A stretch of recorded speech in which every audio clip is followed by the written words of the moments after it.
Welcome back to the FDH Lounge on the Sports Talk Network. Rick Morris and Elaine Tanko in with you, and we've got a very special segment coming up for you now on the program. It's our 4th anniversary episode of the FDH Lounge here tonight, and we've traveled a lot of ground, done a lot of unbelievable things in the last 4 years, and I have to give a special thank you to, as I said previously in the show, the FDH New York Bureau, Steve Servillo, who has just given us such an extra turbocharge when it comes to guest booking. We've done such phenomenal things over the course of the last 4 years and been fortunate to really just get to do so many different things in the course of the program here, and whether it be guys like Tommy Lasorda or Tommy John or the San Diego Chicken, Rick Springfield, any of them really, Ziggy cartoonist Tom Wilson, as great as they all are, they would all tell you, they would be the first ones to tell you to a man that none of the guests we've had are bigger than this next gentleman, and we're about to bring him back in for the 3rd time, which is just truly unbelievable. We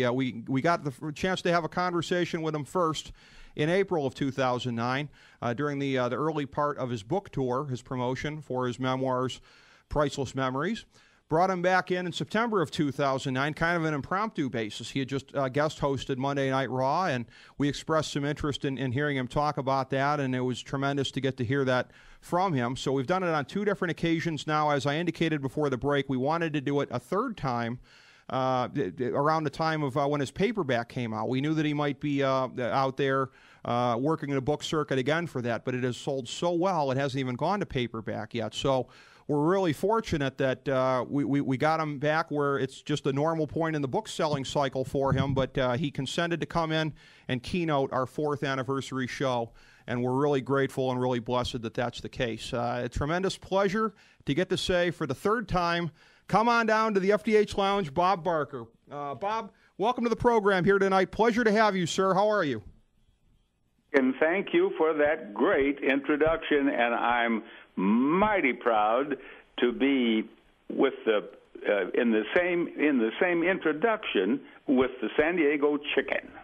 Well, the Chicken's quite a character, Bob. The Chicken is an icon out here. My goodness, yeah, he's huge in Southern California, no question about it. Absolutely. And the Chicken is certainly one of the icons in the world of sports entertainment, which kind of reminds me that the last time you were here, you had just been on Monday Night Raw, sort of the mecca of sports entertainment these days, if you will. You were there.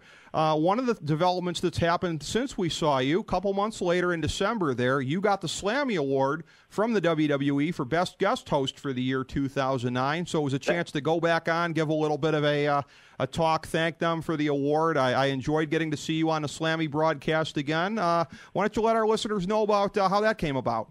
Well, I was delighted. They called me and they said that I'd been named the most popular or the top or whatever it was guest host of the year, and that they came over here to my home and we taped an acceptance, and I have my Slammy trophy prominently displayed in my home. And now that you brought this up, Rick, I had a phone call from them, and it seems they're having a big deal I think it's in April in Atlanta. It's Wrestling Mania. Mm-hmm. And they asked me if I'd be on it again, and I said, by all means, let's go for it. And I don't even know what they are going to have me do as yet. I'm not going to wrestle, I'll tell you that. But I'll probably go along with whatever they suggest. Well, Bob, you just broke some substantial news here tonight. Yeah, WrestleMania 27 coming up at the Georgia Dome, the biggest show of the year for the company, and something that they really point towards the entire year. I'm not at all surprised that they would want to do that with you, but that's tremendous to get to hear about here. Whatever they do with you, I'm sure it's going to be a lot of fun. It really was the last time with the Price is Raw and everything that they came up with. So. Oh, yes. They did a great job. I thought they did. You know, they planned that whole thing, and I didn't have a hand in it. And I read it, and I said, I'll go. Well, I'll do it. That's fine. It'll work. And it sure did. It worked. Frankly, that audience that night reacted like one of the best audiences we'd ever had at The Price is Right, or Truth or Consequences, when I used to do that all those years ago. It was a wonderful audience, really appreciative of not just the things that I did, but the wrestlers as well. And the wrestlers are a lot of fun. They really are. I thoroughly enjoyed meeting them. Very bright guys. Yeah, they're tremendous. Actually, one of the guys, our producer who got you booked, Steve Servillo, he actually just got to see one of the guys last week. His band was performing down on the Sunset Strip there. I don't know if Chris Jericho, you had some interaction with him there that night. His band Fozzy was just performing in Los Angeles last week. Jericho, when you talk about the more talented guys in that company and the brighter minds, he's got to be towards the top of the list. Very much so. I had the opportunity to talk with him some before and after the show itself, and I was very much impressed with him. He's a great-looking guy too, fine young fellow. Very, very charismatic. Yeah, he's a tremendous entertainer in all facets. Certainly, it's funny. I mean, you joked about possibly wrestling there at WrestleMania next year, but that brings us to another one of the topics since you've been on with us here the last time. I got to think, as great as it is to be Bob Barker most of the time, maybe the exception to the rule is whenever something happens and it gets sensationalized. You did have the fainting spell, I guess, back in September, and that had a tendency to really get blown out of proportion, it seems like. Why don't you take the opportunity, Bob, set the record straight, because clearly, anybody can listen from talking to you. You're as strong as you ever were. Oh, yes, I feel fine. I thank the good Lord. I've been blessed with good health.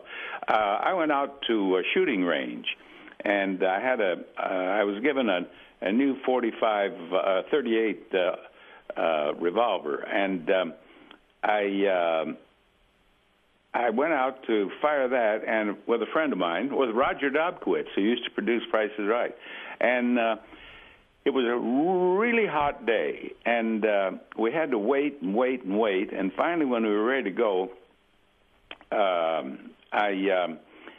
was hot and tired from waiting, and I think I was probably dehydrated, and then I put on a pair of these to protect your ears. They're like earmuffs, and they were really tight, and I just slowly started collapsing. I realized that I was going to, and I just kind of knelt down, and they put me in a chair, and I sat there, and they called an ambulance, and I told them I was going to be all right, but they insisted, and so they put me in the ambulance and took me over and checked me out, and they agreed that it was probably some dehydration plus the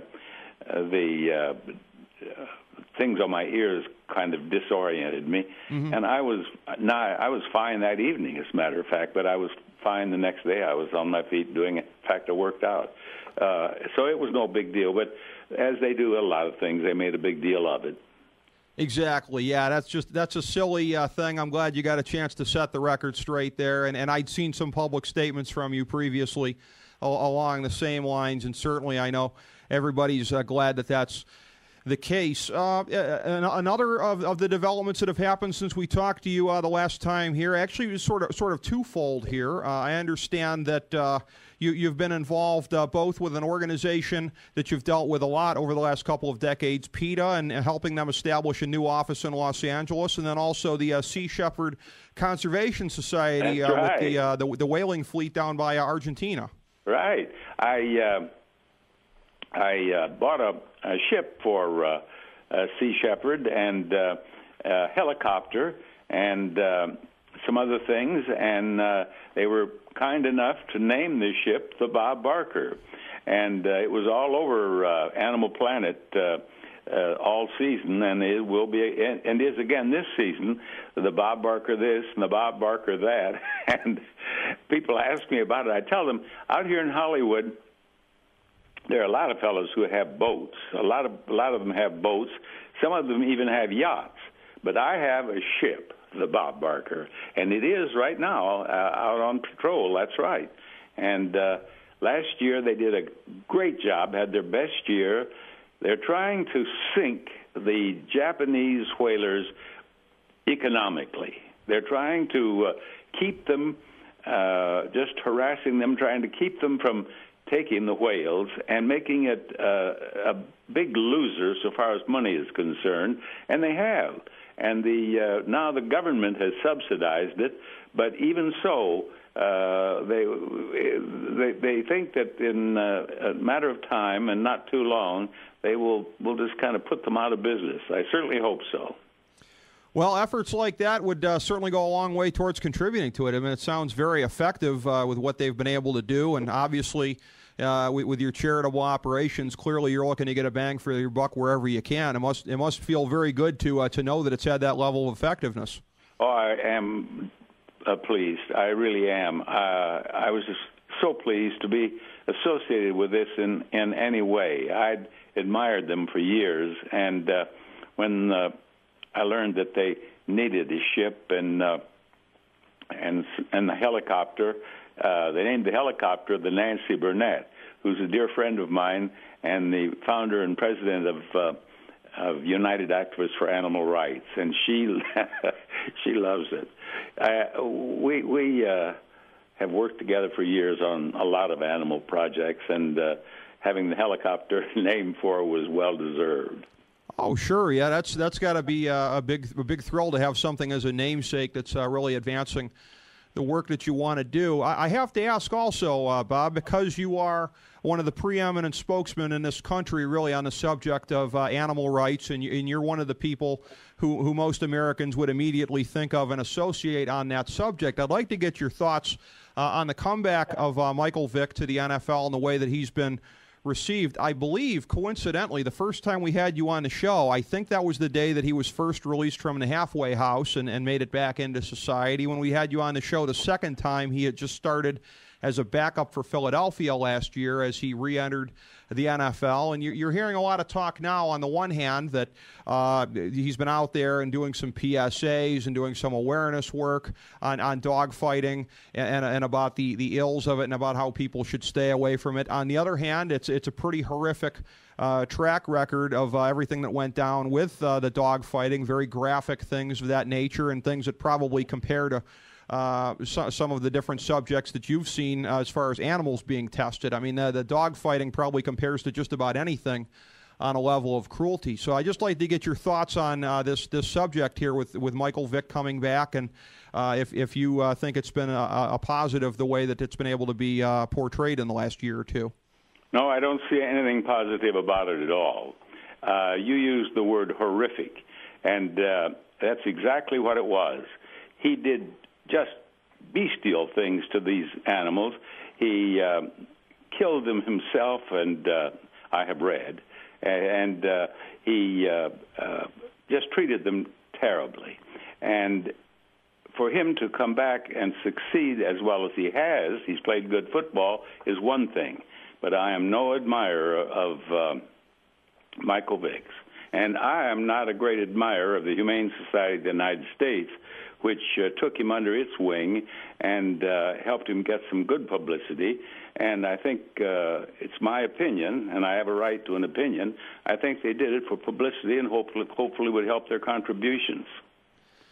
Is that the kind of thing, Bob, and I'm not going to put words in your mouth, but how I would characterize it maybe like a sellout kind of a deal here of where, and they may think, and maybe intentions are positive, and they're thinking we can leverage something positive out of this, but in associating their good name with everything that you pointed out that he did, that does to me smack of something where at best it's inconsistent in terms of associating with him versus their principles that they're supposed to go by.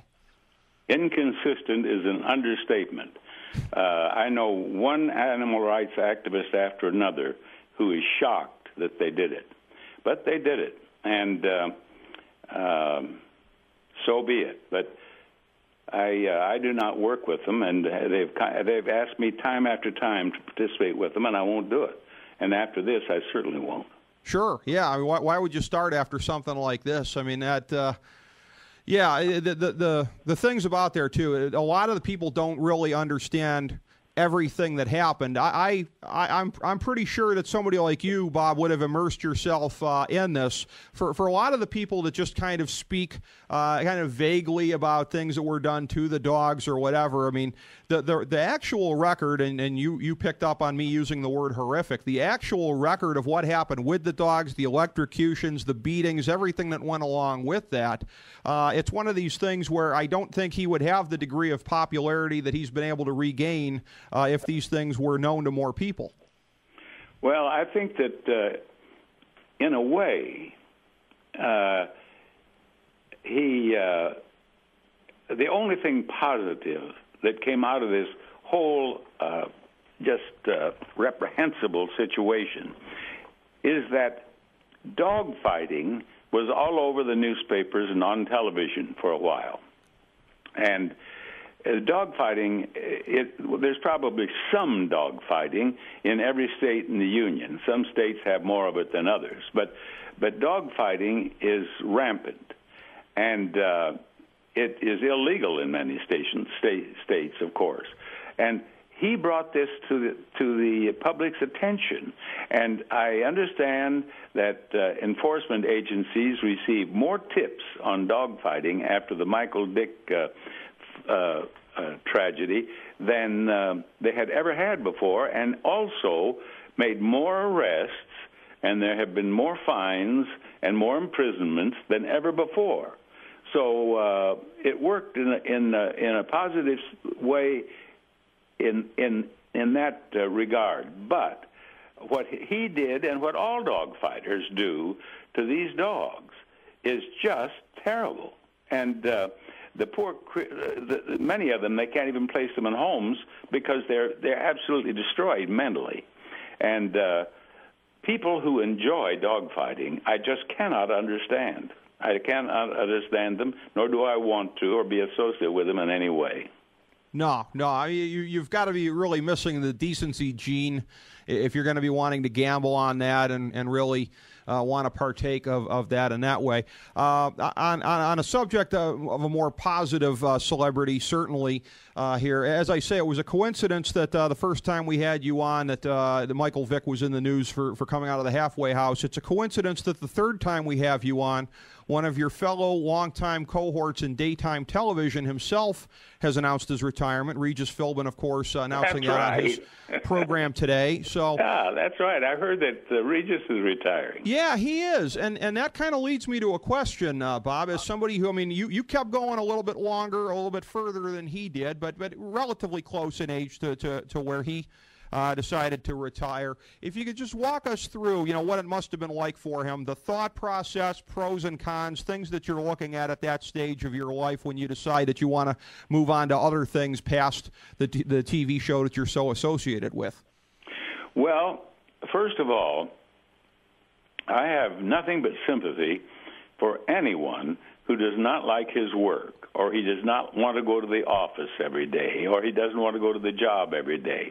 And he looks forward to weekends, and he looks forward to vacations, and begins talking when he's relatively young about what he's going to do when he retires. Unlike those people, and I really have sympathy for them, because I thoroughly enjoyed what I was doing from the very first show I ever did. I loved doing it. And I like everyone else, I thought, well, I can only do it so long. I remember CBS always wanted to sign me to 5-year contracts, and I had this 5-year contract, and of course I could quit anytime I wanted to, but they had me signed for 5 years, and they had this 5-year contract. And I said, well, I'll sign it. But I said, man, I'll never finish this contract. I said, if I finish this, I'll be 70 years old. Well, 70 years old, I breezed right on by. And 80 years old, I went on. I worked until I was 83. And I haven't missed it, and I'm surprised. I thought when I first got up in the morning and realized that I wasn't going to a show and would probably never go to a show again of mine, I thought I'd go off my gourd. And I didn't. I think I did it at just the right time. Not too soon, not too late. and I hope for Regis's sake that he does the same thing, because some fellows they are out and they're going around trying to get back in, and others work too long. When I left, the show was top ratings, and everyone seemed to think I was doing the show as well, if not better, than I ever had, and I retired. And I don't regret it a bit, but I certainly enjoyed every moment. I enjoyed the last minute of the last show. I really did. I've been blessed, good health, and able to do something that I love to do for as long as I did. Oh, sure. It's great to be able to go out on top, and it's an enviable thing, and very, very few people get to do it, particularly in so high profile an industry as that. I want to ask you also too. Well, let me just point out that in your field, sports, and particularly boxing, it broke my heart to see Joe Louis knocked down and out a few times. He was such a great champion, and he just did it too long. And so many of them have. The baseball players try to hang around too long. It's sad to see them knocked out of the box or striking out or whatever. And in any sport, it's tough to see them when they just don't have it anymore. Speaking of baseball, Bob, have you? I know we talked about it previously because it was referenced in Priceless Memories about your relationship with Whitey Herzog. Have you maintained a connection much with the Cardinals organization over the years? No, they indicated to my public relations man this last season that they'd be happy to have me throw the first ball out anytime they were in Los Angeles, and I thought I would, but something always happened and I didn't. I don't really. I still wear my Cardinal jacket. I still have my Cardinal jacket. In fact, I wore it. We had some cool weather out here, and I wore it out one evening to go for a walk or something with my dog. I love the Cardinals. I like the Dodgers too. Baseball, there was a time when if you were interested in professional sports, it was baseball. That was it. And really, and football. Isn't it great to see Green Bay and Chicago playing? They were there when professional football started. They were a part of it. That is amazing. I tell you what, in going through and looking at this, that I think they'd only ever even been in the playoffs together 4 times over the decades. It really is unbelievable. I assumed somewhere along the line they'd played for an NFL championship. I guess they haven't even met in the playoffs since 1941. This is historic to see them on Sunday, Bob. I'm very excited about this. It's very nostalgic. It really is. Oh, it's tremendous. The folks at Fox have got to be thrilled about that. No question about it. But as far as your experiences with TV, if Wikipedia is to be trusted, and I haven't found this to be the case 100% of the time, but assuming that it is, I've seen that you've been doing some TV work with Governor Mike Huckabee with his TV show. I've been on his show a couple of times, yes. Okay. It had listed you on Wikipedia as a rotating guest host, I guess. What have your experiences been like with that program? Well, I was not. I've been on his regular show that you see on Sunday nights, but the governor was considering a daily show, and he asked me to come back and be his first co-host, which I did. And then I co-hosted, I don't know whether they played them in sequence. I co-hosted 2 of them, the first one and maybe the second or third or whatever, wherever they played it. And that's probably what you read. I don't know whether, I guess they didn't pick that up.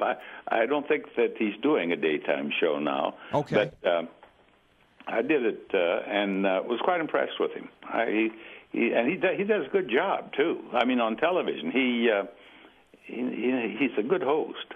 Well, you're certainly known for being a friend of Chuck Norris, and so is the governor. He actually got an endorsement from him when he was running for president. Did that have anything to do with this, with having a mutual friend, or is that just a coincidence? No, that had absolutely nothing to do with it, but I enjoyed reading. He didn't just endorse him. He was out there campaigning with him. And they called him Chuck and Huck. Yeah. Huck and Chuck. And I really enjoyed it. They did. They had some very memorable appearances together, certainly on TV, in person, while they were out on the campaign trail, no question about it. So aside from some of the projects that we've talked about here thus far tonight, Bob, and some of the things you've been involved with PETA and counteracting the whaling, is there anything else you'd like to get out there for the people as far as projects that you're involved in and that you're keeping busy with these days? Well, I can give a little advice to the old-timers in that I've discovered that, and I knew this before I retired, but and it's important any time in life, whether you're young or old, but particularly when you're old. There's nothing, I don't believe, as important or more important than nutrition and exercise.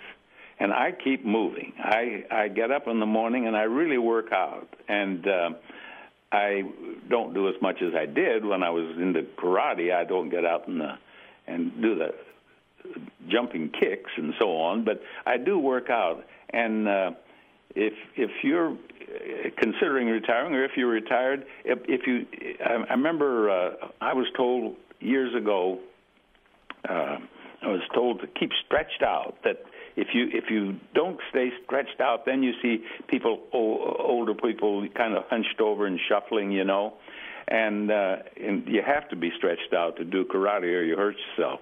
So I got stretched out, and I'm certainly not stretched out now like I was, but I'm as much as I can be. And I'm really enjoying a lot of people will tell you that the horrible things you've heard about the golden years are true, and that's true. It's true to a certain extent.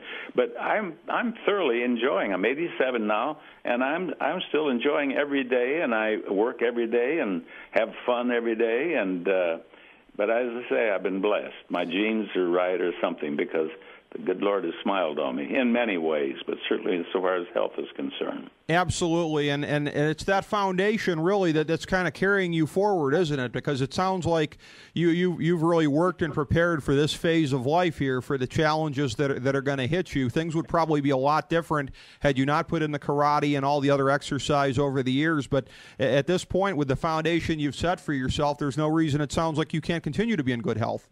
Well, I hope so. I think that nutrition and then is important. And then I became a vegetarian about 35, 40 years ago. And I did it gradually. I didn't just do it overnight. I gradually did. The more I learned about animals and mistreatment and exploitation, I had to. I wouldn't be comfortable not being a vegetarian, but I think that helped me a lot.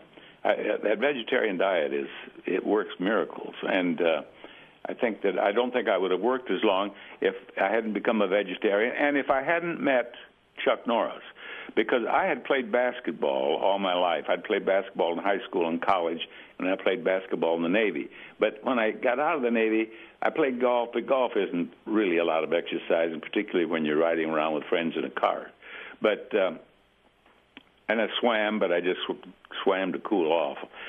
But when I got into karate, I think meeting Chuck Norris was just another blessing, because he got me into a regular schedule of workout that I've never stopped, and I think it's helped me with enjoying myself. I really do.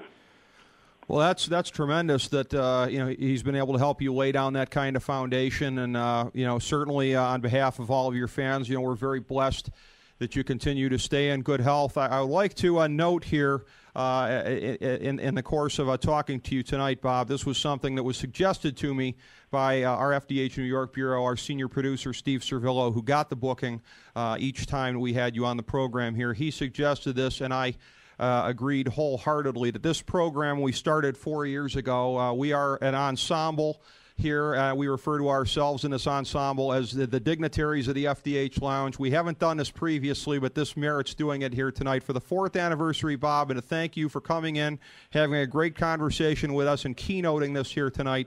We would like to crown you our first dignitary emeritus of the FDH Lounge. We're grateful to get to talk to you here tonight, Bob, and it was just a lot of fun, as always. Well, thank you so much, and I love being dignified. Now, what is it, emeritus? Dignitary emeritus. Dignitary emeritus. Yes. Emeritus. I'm going to talk about that. Wonderful. You know what, Bob? We'll send you something concrete along these lines. We'll get something out to Henry here, but we're very appreciative to have you back in. It was a big thrill. I believe it was the first time you were on the show when, in response to one of my questions, you said that I was a very discerning fellow. We put that in a promo, as I said that we would, but it's a tremendous honor to have had you on. Really a validation of what we've been trying to do, of doing a show where nothing is off topic, talking to anyone and about anything interesting. And it was just our pleasure, Bob. Hopefully we can do it again here at some point, perhaps when your book goes to paperback or whenever, but it would be our privilege again. You have to have me back now that I'm a dignitary emeritus. Yes. All right. Well, a dignitary emeritus always has a place with us. Thank you so much, Bob. Thank you, Rick, I thank the ensemble as well. All right. We appreciate it. Thank you so much, sir. Bob Barker, Bye-bye. Everybody. Goodbye, sir. Good to have you. The one and only Bob Barker. What more can be said about that?